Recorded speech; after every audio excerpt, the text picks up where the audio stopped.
Howdy YouTube, today we're taking a look at the DC Comics from Mattel and the new Batman vs Superman movie. We've got Shield Clash Superman. Okay, so the first thing I want to say is I was extremely hesitant to pick this guy and Batman up, mainly because they are pretty crappy looking figures. If you watch my other reviews, you know I'm a huge Batman, huge Superman fan, huge DC collectibles fan. I review a ton of the merchandise and stuff that they bring out. Normally with the DC collectibles, that is pure quality. They make some of the best figures. Mattel, on the other hand, with their Movie Masters line, they certainly do a good job, even with some of their basic figures. But something about the Batman vs Superman movie figures that just the quality of them looks abysmal.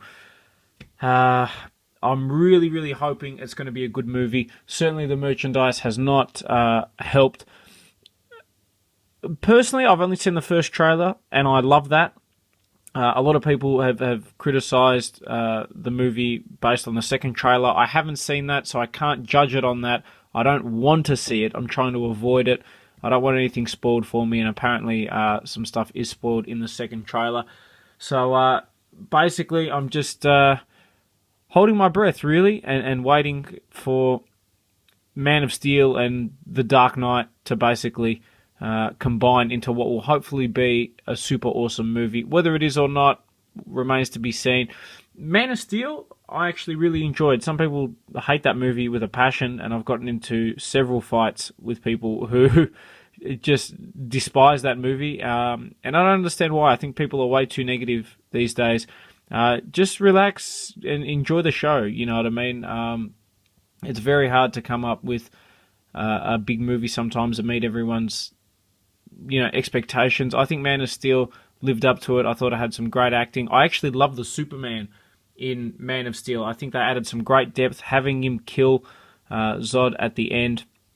And apologies for that spoiler. If you haven't seen the movie by now, then shame on you. I thought that was great. Added a lot of depth to the character. Certainly improved, for me, Superman. I thought he did a really good job, and I'm excited to see how he goes in this Batman vs Superman movie. In terms of packaging, the figure comes in the standard Batman vs Superman packaging. You can see, obviously at the top, there's a shot of Batman and Superman. We've got the Fat Man logo and the Superman S. The Superman S looks brilliant. So let's get this guy opened up. Okay, and taking a look at the back of the packaging, the other figures in the set, we've got Grapple Blast Batman, Wonder Woman, and Battle Armor Batman. I did pick up the Battle Armor Batman, and I'm going to review that very soon. That was the best looking of the lot. I didn't actually see Wonder Woman. There's like 4 different types of Batman, which is pretty standard. Even the figure on the back of the box, the one that should be the most perfect figure, looks shit. Check out the face on that. That looks very cheap, very crummy. Now, normally, if these were, low quality, I'd say, oh, fair enough, that's what they're aiming at. The price of these things is nearly $20. No. That is ridiculous by Mattel. I mean, to give you an idea, from The Dark Knight Rises, I picked up the Bane, which hopefully you guys can see there. I picked that up for like $15 when the movie came out at a Toys R Us. So, yeah, this is just crazy. Anyway, let's get it out of packaging. Okay, so what was the worst part or the thing that gives me the least confidence about Man of Steel and The Dark Knight, Batman vs Superman? What's the one thing that I'm really worried about? The red capes are coming! The red capes are coming! Jesse Eisenberg as Lex Luthor. Oh boy. I love watching Smallville, and the Lex Luthor in that, even Lionel Luthor, 10 out of 10. Smashed it. Jesse Eisenberg in The Social Network, or Social Media, whatever the film was called, played a really good Mark Zuckerberg, which essentially is kind of like an evil, an evil version of him is Lex Luthor, to an extent. So I see the decision to cast him as that. Having said that, that doesn't mean I have to agree with it. And certainly I'm not the biggest fan of that decision.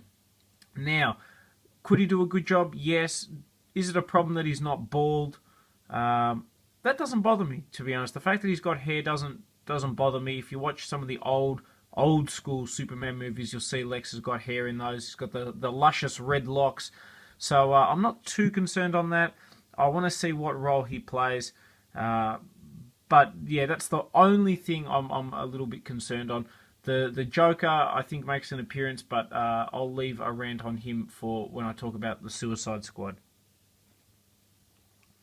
Now, in terms of this actual Superman figure, well, first of all, it's very small. So just to compare against like a DC collectible Superman, you can see there is a significant difference in scale. It is also very limited in articulation and detail. I'll bring it forward so you guys can take a look at the face. I think one thing I will give Mattel full credit for is they did a great job with the face. I think that definitely looks like Superman and very accurate to the movie. I like the slick back hair. I think that's all good. No dramas with that whatsoever. The paint looks quite good. Moving down as well, I think the detail on the suit looks quite nice. I like the S and everything. I really like the color of the blue. It's accurate. He's got gigantic bare hands, but that's another matter. The cape on the back is like basically as cheap plastic as you could possibly get, but that doesn't matter too much. Taking a look on the back, you get a little bit of detail here and there. Hopefully you guys can see that on the Kryptonian suit, I suppose. Moving down. Okay, so it's not awful. It's not awful. It's not amazing, but it's not, a complete stink.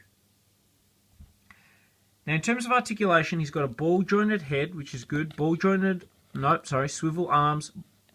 Ball-jointed elbows, that's cool. Nothing in the wrist, though. Nothing in the waist. Swivel in the legs and bend at the knee. So, extremely, extremely limited. If you're a die-hard Superman fan, then yeah, sure, pick this guy up. I think Movie Masters are making some figures, but that's a little bit later down the track. DC Collectibles, they're doing Arrow figures, they're doing Flash figures, they're doing Legends of Tomorrow figures, Gotham figures. They're not doing Batman vs Superman figures. Probably the biggest collector cash grab of 2016, and they're not doing it. So that's a little bit of a spew. Overall, I'm excited for the movie, though.